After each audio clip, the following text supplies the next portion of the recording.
Okay. So circles, I'm pretty sure everybody knows what a circle is, right? That's pretty much a circle, or kind of like an egg, right? Egg's a little oval shape, but yeah, technically a circle. And we'll talk about that in a little bit as well. Okay.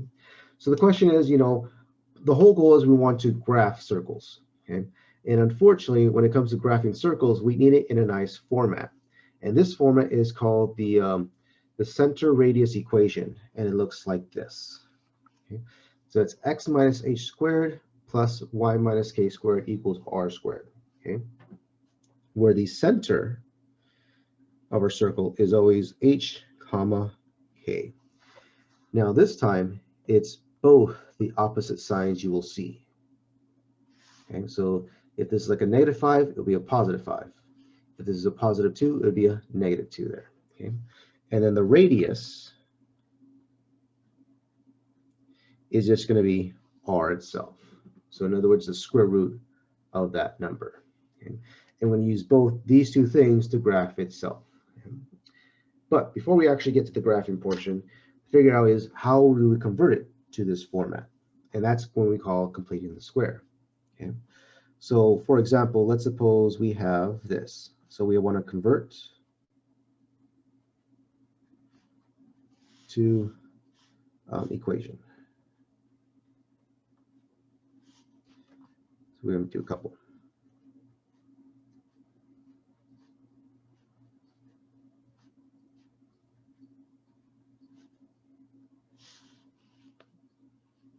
Okay. So let's suppose we have this equation here. And again, our main focus is to graph it, but again, the only way to graph it is to make it look like this anyways. Okay. So we'll just start small. We'll just first convert it to that form there. Okay.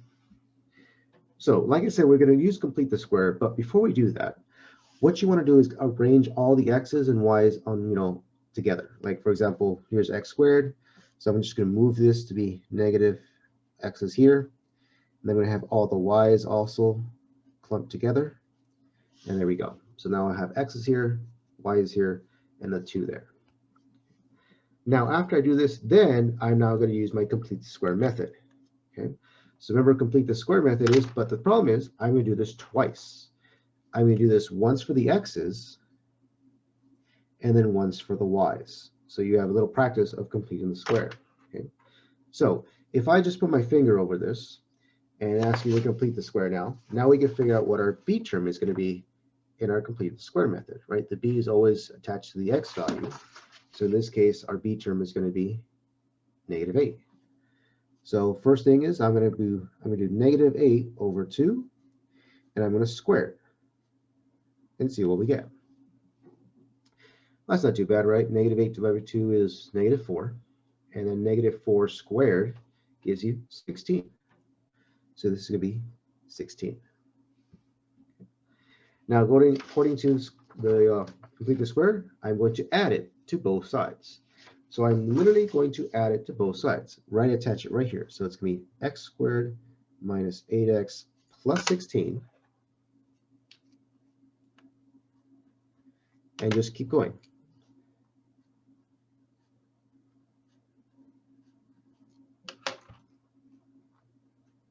And there we go.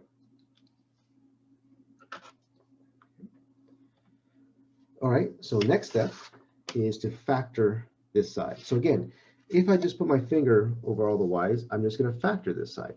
And factor using the same method, right? The x method, because we have a 3-term one. So if I just quickly do that, so it's going to be 16 and -8. So two numbers, when you multiply, give you 16. Well, 4 and 4 work, right? But that one gives me +8. So I'm just going to pop a negative, and that works. All right, so therefore, this is going to be x minus 4 times x minus 4 plus all of this. And on this side, it's going to be 18.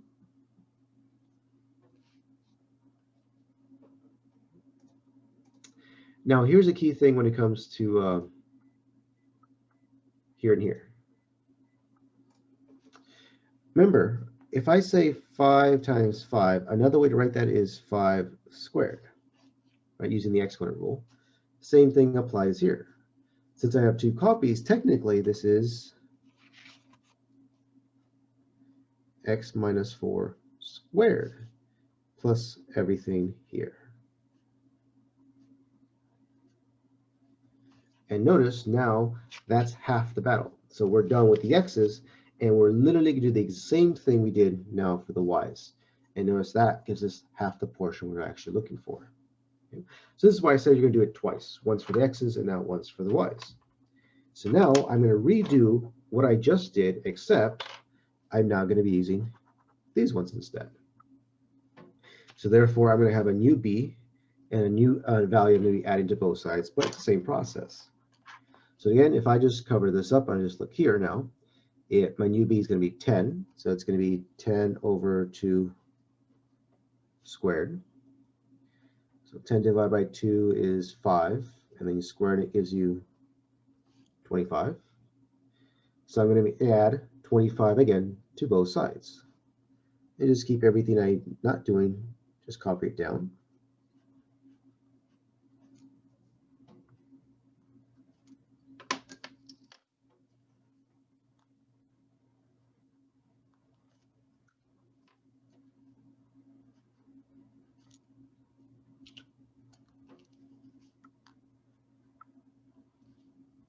And there you go.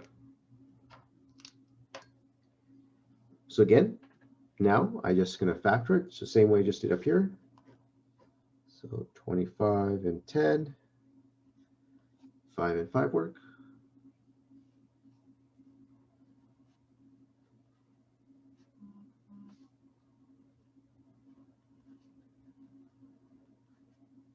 And over here, 18 plus 25, what does it give you? 30, 40, I think it's 43. And then the last step, using the same rule we just talked about here.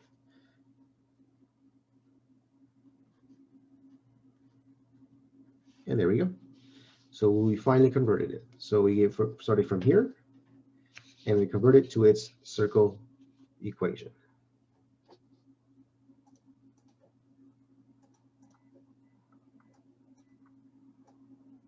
Okay. Any questions?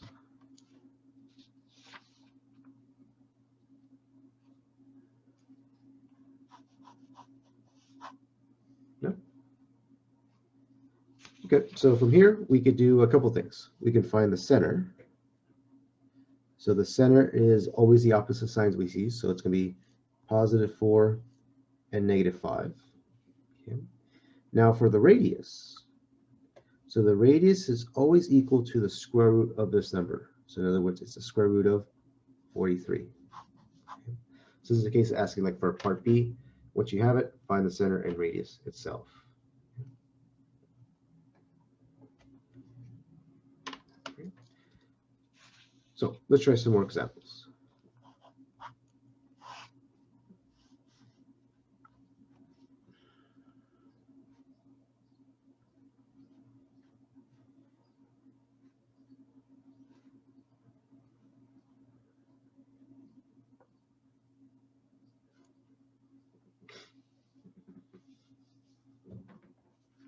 Okay.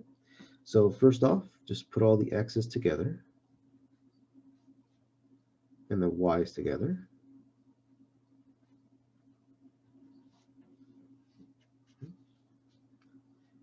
And then at this point, we're just going to copy what we just did, right? So we complete the square twice, once for x's and then once for the y's.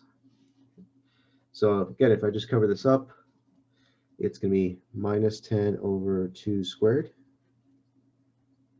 Right, that's going to be my b. And again, that's kind of the same situation. It's going to be 25. So we add 25 to both sides.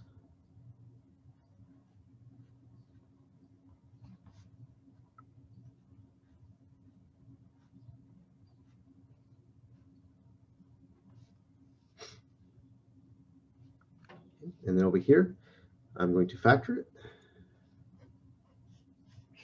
So 25 and negative 10. So 5 and 5 work. However, they have to be negative 10, so I know negative and negative 5 would work. So we have x minus 5, x minus 5, plus everything else. This is 26. So now we're halfway done.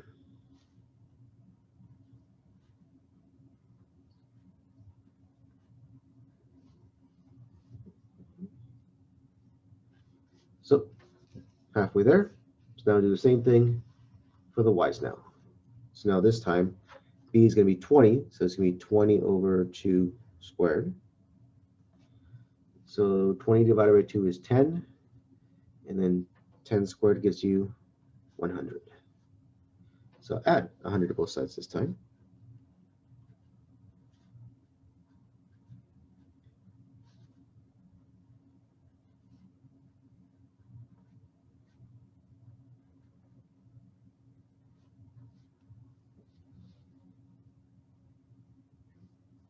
And again, factor as well.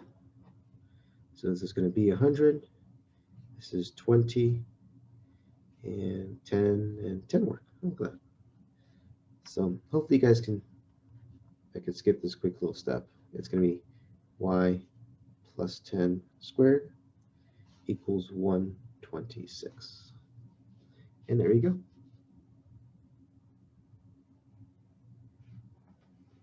And the same thing, I can ask you for the center, which in this case is going to be 5 comma negative 10. And the radius is going to equal to the square root of 126.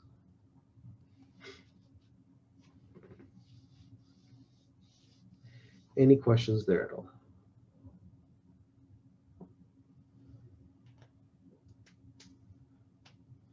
No? Everybody comfortable?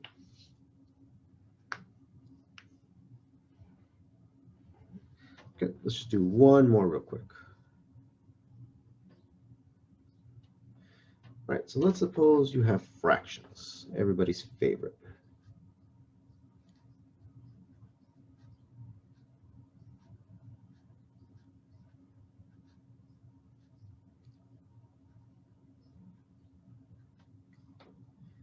Let's do this one down here.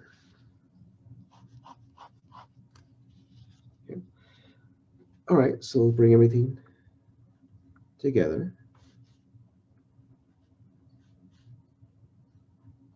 And I'm also going to bring this to the other side, so it's going to be minus 3. Right. Okay, so same thing. X goes first. So it's going to be minus 5 over 2 squared. And I'm like, oh, great. What do I do here? Now, I know you guys probably want to be like, no, okay, I'm going to put this as a decimal. Don't really want to do this as a decimal. Leave it as a fraction, remember? So you go back a little, right? Going back to algebra. To do this, you just multiply each one individually. So negative 5 squared gives you 25, and then 2 squared gives you 4. So we're going to be adding 25 over 4 to both sides. Okay? So how does that going to look? Well, just like everything else. Right there, and also on the other side.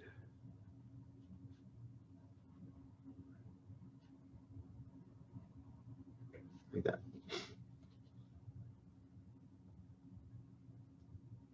Okay. So to add these ones, right, you need common denominators. So you multiply this by 4. So this is just going to be 12. So 12 plus 25 is 37. It's going to be 37 over 4. And same thing over here, you're going to factor. But if you're wondering, okay, how do I factor a fraction? And now the cool thing about completing the square this way, it's actually much easier than you may think. So let's just look at it. So I know it's going to be a fraction, so I'm going to have some fraction there. So just think about it. What times what gives you 25? Well, 5 and 5 work. What times what gives you 4? 2 and it works. 2 times 2. And this guarantees you to add up to down here. However, since it has to be negative, therefore, these also have to be negative. And that's how you always deal with fractions, believe it or not. They're always going to be the same ones. And again, it's just got to figure out if this is positive, they're both positive. If this is negative, they're both negative. And it's always going to be that same framework itself. So now if I go back over here, I know it's going to be x minus 5 over 2 squared plus all of this. equals 37 over 4. Oh, actually, wait, this is a negative, right? I messed up here. This is going to be 13. Yeah, 13 over 4. There you go. And again, now do the same thing for the y's. Y is a little easier because b is only 2.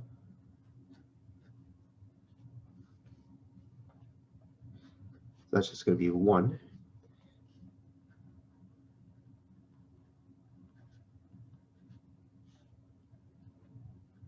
Plus 1. And same thing on the other side. So 1 and 2. So 1 and 1.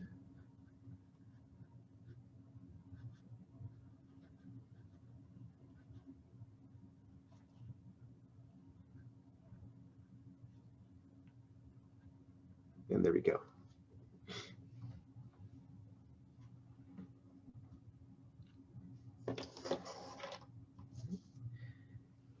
Questions here at all?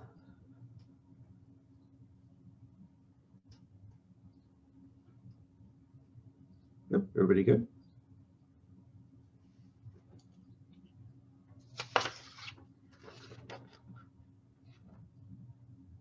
All right, so let's find out.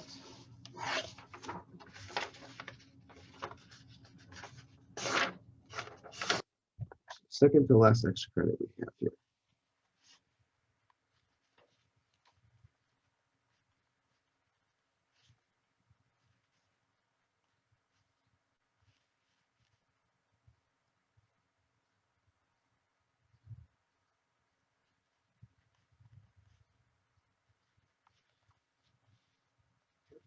Go ahead and find the center. Go for it.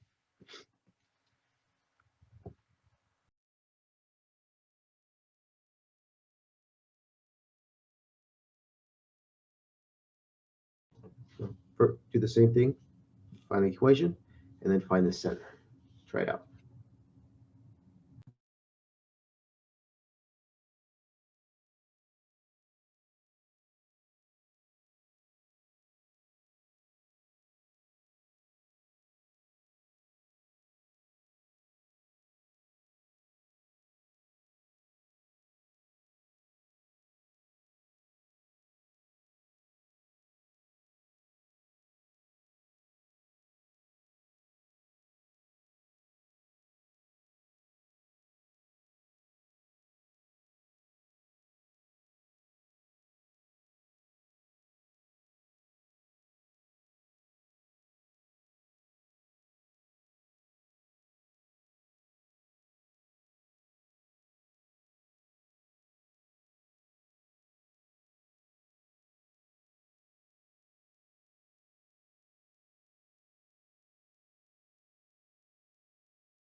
Give you guys another 30, 40 seconds.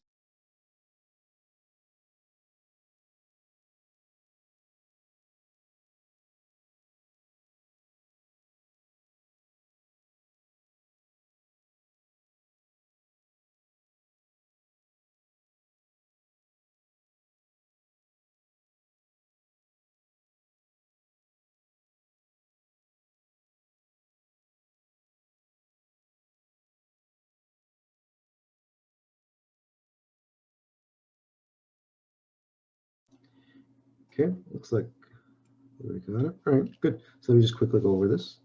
All right, so this is going to be 4. 4 divided by 2 is 2 squared, gives you 4. So you're going to add 4 to both sides.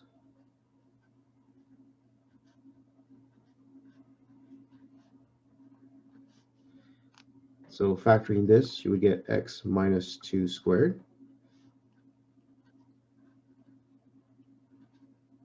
Okay.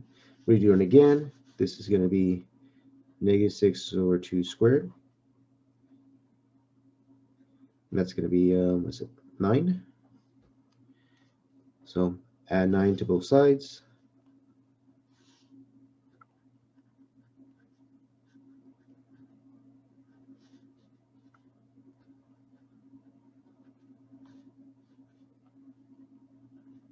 Gives you that. And then factoring this side should give you y minus 3 squared. Yep, that's 14. And good, there's your center. 2 comma 3. Good. Nice job. Okay, so any questions, just converting it from here to there and just finding the center.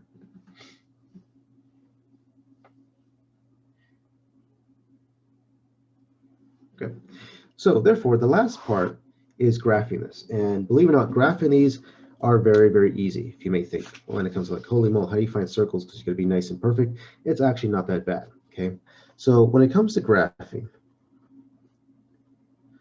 we're going to be using the center and radius. Okay. And how we're going to use the center and radius is you're actually going to be plotting one point and moving up, down, left, and right like a cross using your radius. And that's it. And you're just going to make a circle signifying those points itself, and you're actually done. Okay. So the easiest way I can figure this out is just give you an example. So let's suppose we have a center of 1, comma 2 with a radius of equaling, let's say, 3. And we want to graph this.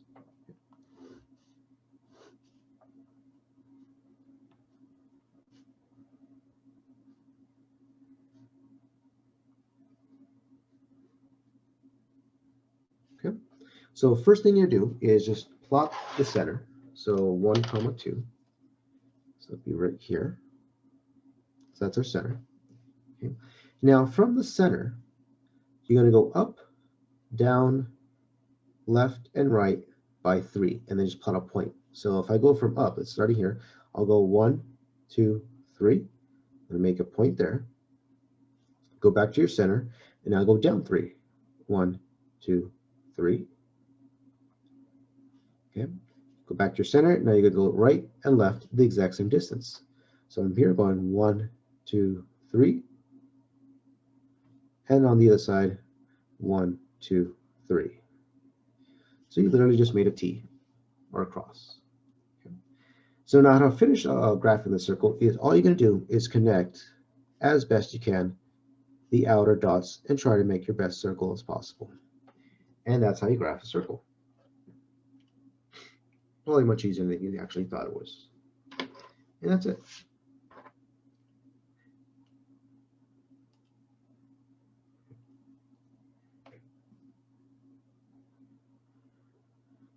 So now they can ask you, okay, going back a little bit, let's say if we're given this,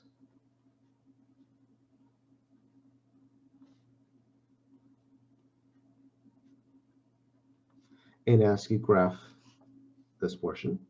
Now you know how to find the center. So the center in this case would be positive 2, negative 3, which is what we need, and define our radius. And the only thing you just have to remember, right, the radius is the square root of this number.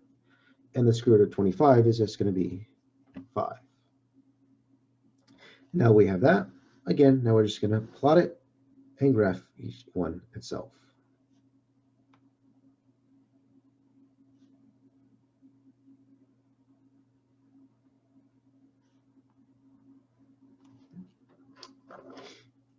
So first, the 2, -3.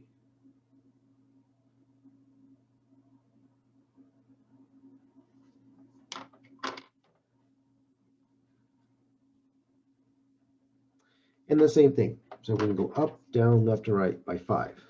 So I'll go up first. So 1, 2, 3, 4, 5. And then going back to center, down 5. 1, 2, 3, 4, 5. And then left to right.